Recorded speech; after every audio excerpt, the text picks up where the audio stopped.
I am Ben, back here with Brian for the Blindsiders, episode 6 of Survivor 49, and we got another swap, second swap of the season. We had a very rare Survivor first 49 seasons in here, where we talked about last episode, but we went from 3 tribes to 2 tribes, back to 3 tribes again, and we got our first original Uli member voted out in a blindside here, Brian. Yeah, no, I thought it was a pretty good episode, all things considered. We finally got a conclusion to the Sage and Shannon storyline that we've been closely following all season. Last week I said that I really like it when one person just hates someone else. And this episode was awesome for that. Really funny just how much Sage hated Shannon. Don't know if you know what? We've all been there, right? We've all met someone, a coworker, a classmate that we just didn't fuck with. Unfortunately for Shannon, she happened to meet someone like that on Survivor, and she didn't even know it. She didn't know that there was that hostility towards her. But Ben, what did you think of Sage not even hugging her at the end? I mean, it's funny, definitely. The season is definitely trying to grasp for moments right now. Like we're, I'm cautiously optimistic for this upcoming merge, but so far we have not really had many memorable things happen so far this season. Right. So I was very happy to see that, and that was very funny. I laughed. I agree. I'm definitely on the despite Shannon being local. I'm definitely on the Sage side of things from a personality perspective. She definitely more aligns with my vibe. So, me too, and mostly in the fact of just being angry at all times. I relate to that quite a bit. Mm-hmm. Yeah, I'm curious because this feels like a very passive aggressive season so far, where there's on the surface level, there's a lot of this kumbaya vibe. They have the Hina tribe was doing their little cheers and we're all fun together. But then you have a cut to the Uli tribe rolling their eyes and being this shit is cringe, Mm-hmm. And then you have the Sage and the Shannon of it all, and then you also have Savannah and Jawan as another kind of one-sided beef with a lot of passive aggressive nature there. So it just kind of feels like the vibe of the season is fake good vibes with passive aggressive vibes just hovering underneath the surface. Yeah, I think it's all of season 49, or not all of the new era, has been this weird we're all just so happy to be on Survivor. We're so thankful for the experience, and this is the end result of it, where it's these people are yeah, we know that this is the vibe that Jeff certainly wants us to bring, but we're not sincerely feeling that way. So that's where we're getting the passive aggressiveness from it. Yeah, I do think that it's kind of refreshing, right? I think that's the reason why a lot of people have reacted positively, in particular to Sage with this whole arc, and then how this episode played out, is because a lot of that vibe from the new era just feels very fake and inorganic and kind of put on for TV, or trying to force a vibe that really is not what Survivor is designed to be historically, and what reality TV is designed to be historically. Survivor is a mean game, and putting on this nice cheery veneer on top of it just kind of feels insincere. Very much, yeah. And so when you have a player and a character like Sage, who is just there is obviously she's obviously is faking it to a degree, but she's so very clearly barely faking it that it almost comes off as refreshing that somebody is not bought into that vibe.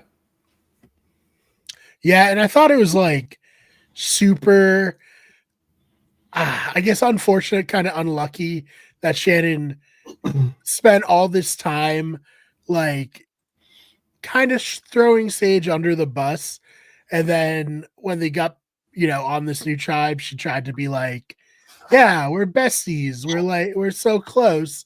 It's just like, come on, Shannon. And you don't think Sage was completely unaware of how you were moving on that tribe, right? Like, I think she was. Yeah, I think she. yeah. Well, yeah. There's that great moment where she was like, nobody knows how close we are. I even like tweeted it. I was like, I don't think Sage knew how close you were until this moment. Like, what are you talking about? No, Shannon was trying to manifest a reality that just simply didn't exist, and trying to I don't know, like gaslight herself into thinking that like all of the stuff that happened on the New Calais beach didn't happen. I don't know, Right. like. What was the plan here? Nothing about how she's played has made much sense. But she's played hard, so I can appreciate Shannon from that perspective. That she has played like she didn't she didn't get voted out entirely just because of her personality and her quirks. She got voted out partially because she was playing extremely hard, and people saw through that as like, oh, you're pretending to be like this like vibe guru girl who's like just trying to love everyone, but you're like lying and snaking everyone behind their back, and everyone kind of figured it out. Yeah, unfortunate to be sure. Survivor is a tough game, especially, I can't be too hard on Shannon given the fact that she got put onto a 4-person tribe. At this point, it's like, that's tough. I mean, even Jeff pointed out that it's tough. I guess like the big question about this is, do you prefer this to earn the merge? I prefer this to like the season 41-42 style earn the merge. But as we talked about last week, by the time we got to like 47-48, the earn the merge had basically just become a normal merge where they just pretended they weren't merged for some reason. Right. So I don't prefer this to that. Because like while that is stupid, it's like not like severely like meddling with the game. And I do think 3 tribes of 4 just like most of the time is going to result in something kind of boring and unremarkable, and it's going to feel like somebody's getting screwed, and like it's not going to like lead to interesting strategy most of the time. I think they got very bailed out here. I think this was the one tribe out of the 3 where we had the potential for an interesting series of like strategic discussion and vote. I think if either of the other tribes lost, it would have been really bad. So they kind of had this, in my opinion, bad twists and bad game design, and they kind of got bailed out by like pulling the right tribe losing. Yeah, and it kind of makes it like, I guess we can talk about the other tribes, but it's like they're merging in the next episode, so it's like it doesn't matter.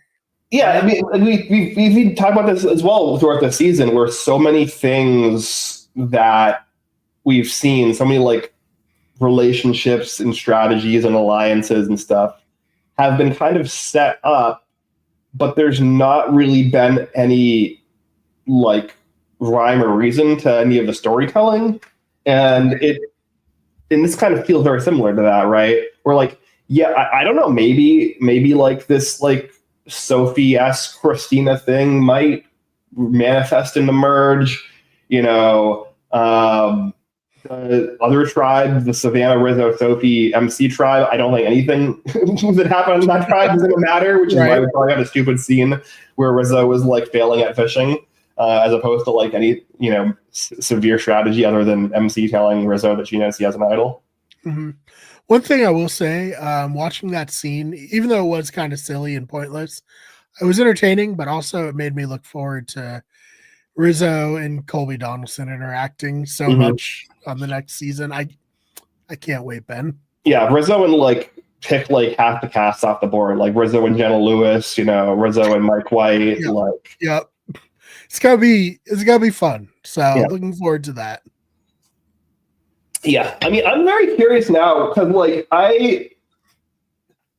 I'm starting to feel kind of interested at how the season plays out in a way where Savannah ends up being the one to get brought back and not Sophie. Because like, yeah, I was thinking about that too, watching especially her find the clue to the knowledge is power, rather. Yeah. I was like, why is she not on 50? Yeah. I mean, I'm sure it'll probably make sense by the end of the season. But right now, it feels like Sophie is the star of the season, right? She's definitely the main character of the season right now. Yeah. Sure. So like, it's very odd that like, maybe it just kind of like, obviously we don't know who wins. Like we've speculated, like maybe if Savannah is the winner, it just comes down to that, and like and they find the winner. Maybe if like maybe Sophie was asked and said no. Like we have no idea, right? So yeah, I do think that Sophie, if they do like a new era All-Star season soon, she could definitely get pulled there. I'm really liking her. Obviously, like the edit's very favorable to her, so like obviously I'm supposed to like her, and I am liking her. I think she's a fun presence, and I'm glad she got some grilled cheese. Ben, what do we think on the hierarchy of rewards so far? Where does this rank for you? I would say probably like a 4 out of 10. I was thinking, I was like, all right, cheese, you got some protein. Not a lot, but like you got some.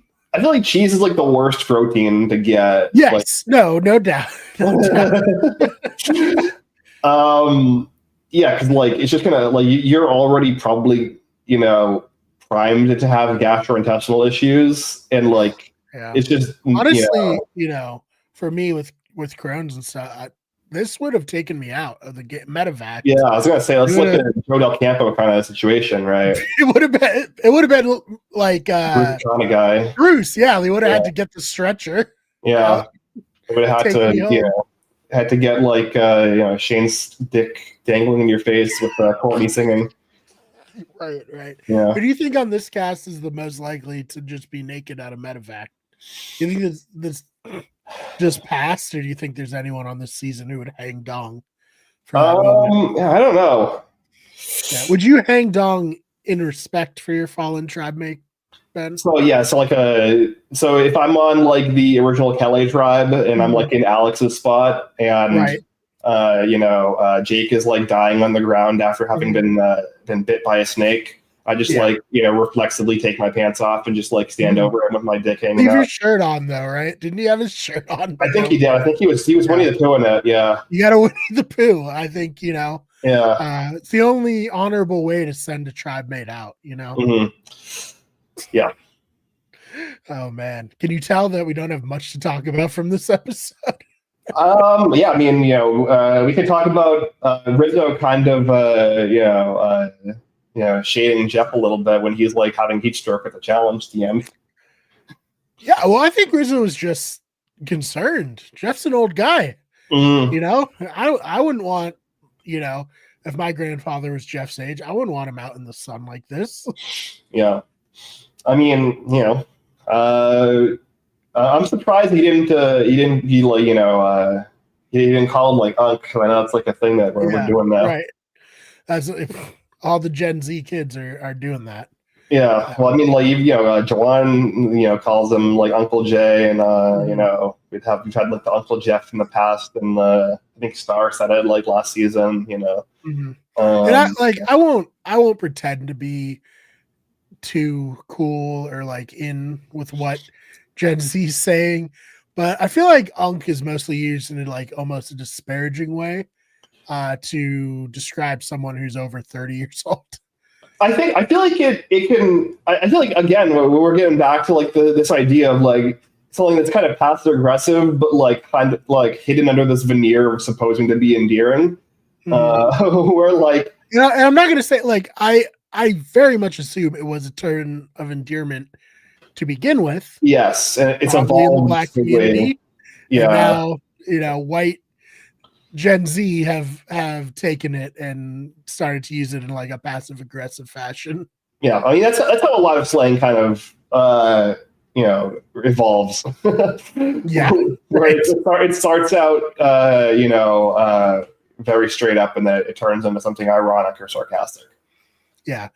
Q, speaking of Survivor 50, he said he didn't like people calling Jeff Uncle Jeff on Twitter tonight. So I don't know. There's a little bit of backlash. Jawan didn't chime in, so we'll have to see. Yeah, I what he mean, thinks. luckily Jawan was on 50 with Q. Otherwise, I could have had an argument about that.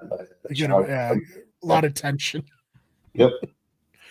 Well, speaking of Jawan, I really enjoyed him broing down this episode. I like Jawan, and I feel like Jawan's kind of been like ostracized, and he's done it to himself in some ways. Certainly accidentally putting ant covered firewood in your tribe mate's bag, not great, nor is drinking from their water bottle. But it was nice to see Jawan actually have a friend here. Yeah, the other person that's been on the outs of the Uli Corps. Yeah, right. All it took was somebody else who actually understands their position in the game to like shake him a few times and be like, "Hey," I know, to beg him to like, please, this is really our only chance to do something.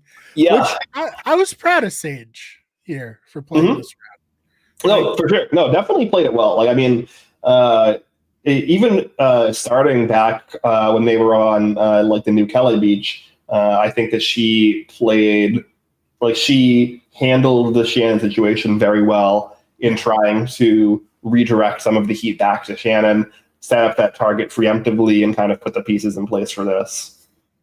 Yeah, and I heard that she applied for Big Brother, but ended up getting on Survivor. So kind of an interesting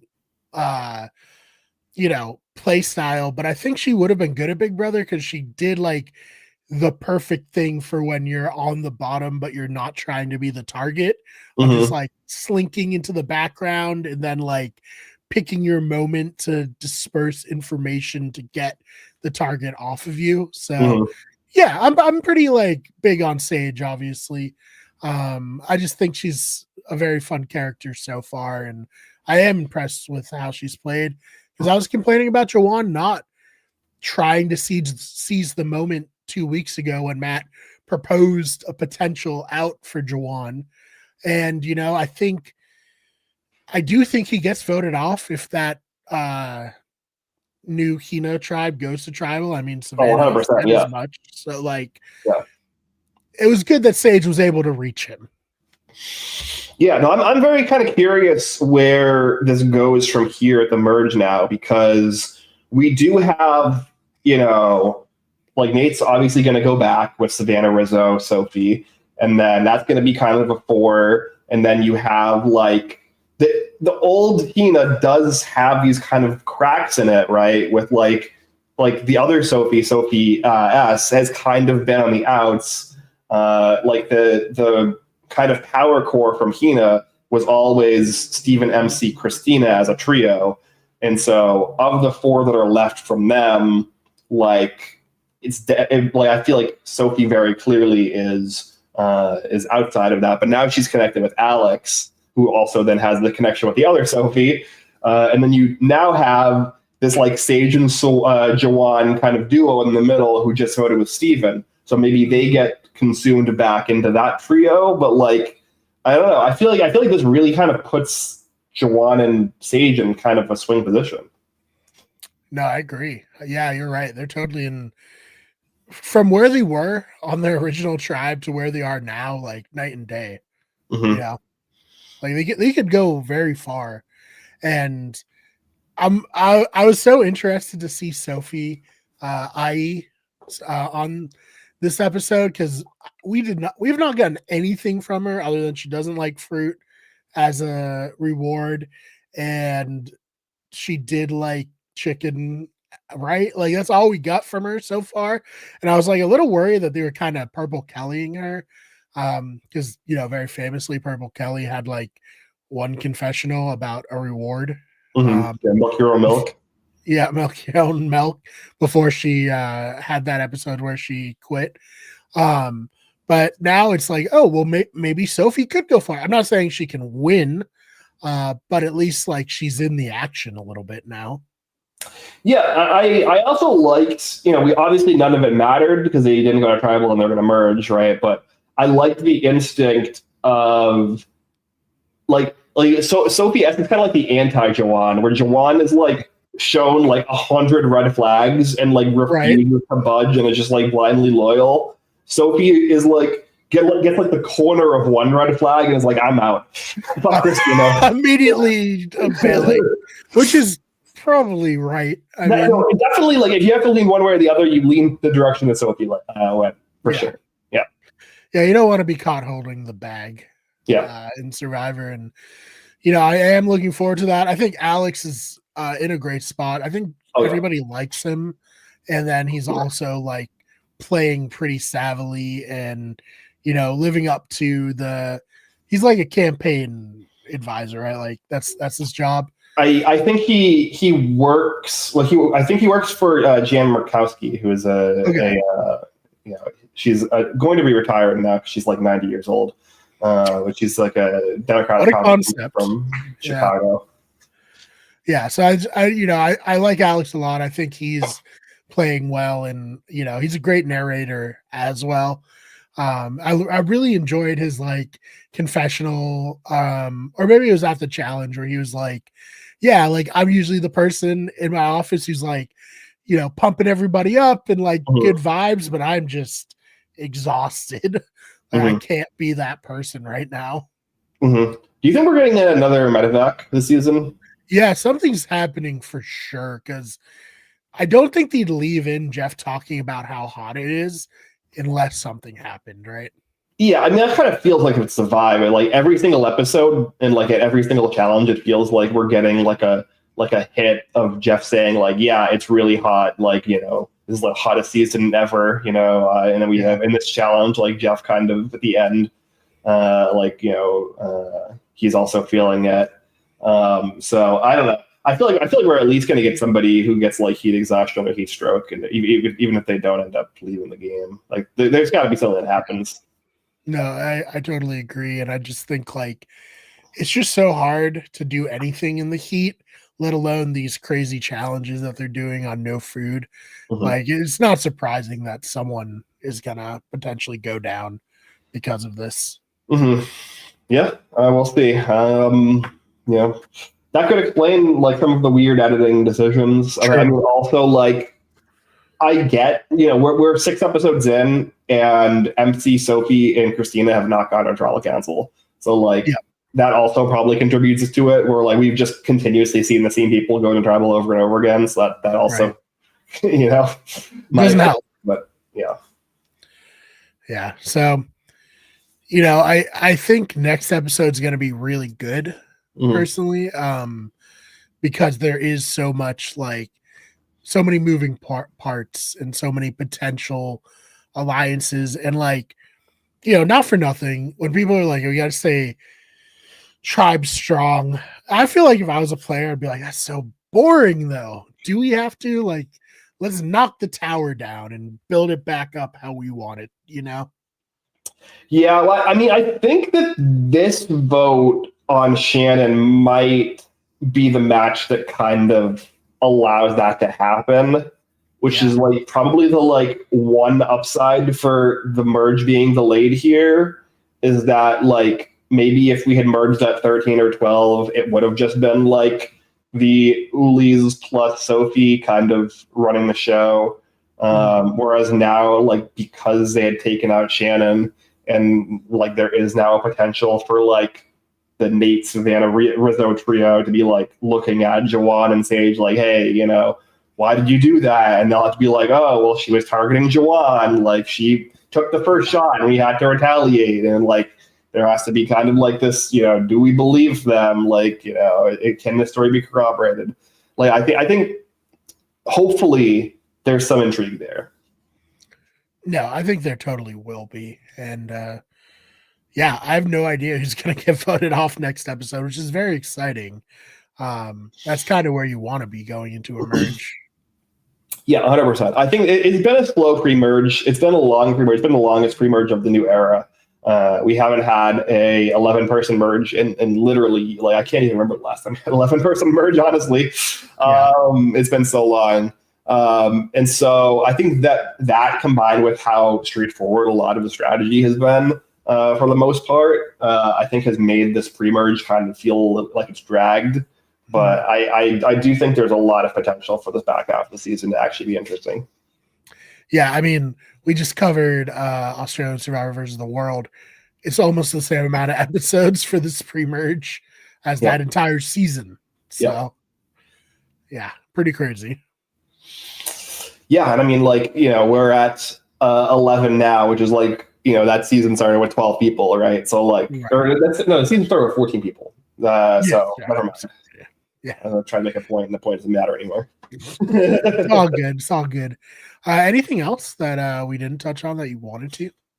I mean, we briefly have the knowledge power. What are your thoughts on them introducing the knowledge power? Because I know we've been critical of it in the past, and I think that, like, it had a potential to really backfire here if they lost. Because what likely would have happened is, like, MC finds the idol. They realize that MC has the idol, and then Sophie steals MC's idol, and she gets voted out. Which I think, like, obviously Savannah, Rizzo, and Sophie have been, like, the three main characters of the season. So, like, they're not going to get voted out here. But, like, that would have been, like, kind of a lame episode, I think, if that had played out. Yeah, no, I'm hoping someone pulls a Luke and rips it up. Quite frankly, I don't fuck with the knowledge is power at all. For the reasons that we've said, it's not a power that benefits someone in power. If they're in power, they can only use it to make a boring episode by ensuring their target's going to go home. You know? So, yeah, and I think the existence of it also stifles more entertaining gameplay. Where, like, there's a lot of, like, the reason that the idol is, like, a good, like, twist or a good game mechanic is because it only benefits it almost always only benefits the people that are in the minority, and there's, like, so much counterplay and, like, maneuvering you can do with it, and, like, also with the addition of fake idols and bluffing and stuff like that, there's, like, so many, like, moving pieces you can make with idols that, like, make for interesting strategy. And the knowledge power just existing in the ether, like, even if it's not used on a season, the fact that it's now been used on enough seasons where it's, like, a recurring twist that, like, could be introduced at any point, it makes bluffing with idols, like, pulling out an idol and trying to, like, do a double bluff thing with it, or, like, showing somebody the idol in order to, like, get the vote to flip and then not playing it. Like, all of that kind of gameplay now becomes less effective and more of, like, a high risk, high reward type of thing that, like, might not be worth doing, because if you make a play like that and somebody on the tribe or, like, on the opposing alliance showing has the knowledge's power, they can just use the knowledge's power on you and know whether or not you're bluffing. Yep. No, don't like it. Not a good twist. We need to leave it in the new era as we go into the new era. And it's like NU and then NEW era. Yeah, it's like how we've historically done, like, swap tribes, like the NU tribes. Yep, exactly. So yeah, please get rid of it, Jeff. We know you don't listen, and even if you did, you wouldn't listen to what we're saying. So yeah, I'm talking to no one. But yeah, other than that's all I got, Ben. Yeah, and I mean, I think it was like it was an entertaining episode compared to what we've got so far from the season. I would say the Sage and Shannon stuff was fun. I'm glad that we had, like, a little bit of payoff here. I hope that, like, some of the other things that are being set up have some payoff. Like we have the Savannah versus Jawan stuff. I hope we get some payoff from that. We have, like, this Sophie S and Christina, like, kind of side story that, like, may or may not pay off. Like, there's a lot of, like, pieces in place that I hope kind of, manifests into something interesting, to use Shannon's word. Well, yeah, be careful, Ben. It didn't work out for Shannon, so. Yeah. Well, she didn't manifest hard enough. Oh yeah, you gotta manifest harder. Yeah, manifest the truth. Oh my God. Yes, manifest the truth, bro. The only good part of BB21, Yeah. that moment. All right, Ben. Anything you want to promote before we get out of here? No, I've been, I think that like Survivor 49 has been kind of hit or miss, but I've been enjoying Traders UK Celebrity, Traders Canada Season 3. Both of those have been very fun so far. We obviously have Traders US Season 4 coming up in a couple of months that we'll be covering for the Meet You at Breakfast podcast. So yeah, it's been, I'm glad where we're at in reality TV. Like, there's a lot of good stuff out there, and No, I totally agree. Also, House of Villains probably coming back around that time as well, so it should be fun. We'll be probably covering, but we'll definitely be covering Traders, probably covering House of Villains as well. So looking forward to that. And other than that, check out all of our podcasts here on this channel. Main channels, we're good at everything. I put out 3 videos this week, so you guys better go watch them. Because I don't know if that messes with the algorithm or not. I was just feeling productive, Ben. I had a lot to say about video games this week. So yeah, check out the main channel. We get everything. Our other spin-off channels, which include Those Fake Nerds, which is nerd and pop culture news, Wicked Sports, which is sports news, and our news channel, Wicked Scary. It's Halloween, almost 2 days from now. It's Halloween. If you like creepy stuff, Wicked Scary, that's your spot.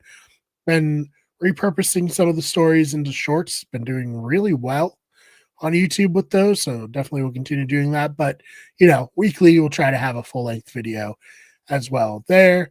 And other than that, thank you so much for listening, and we will see you in the next one.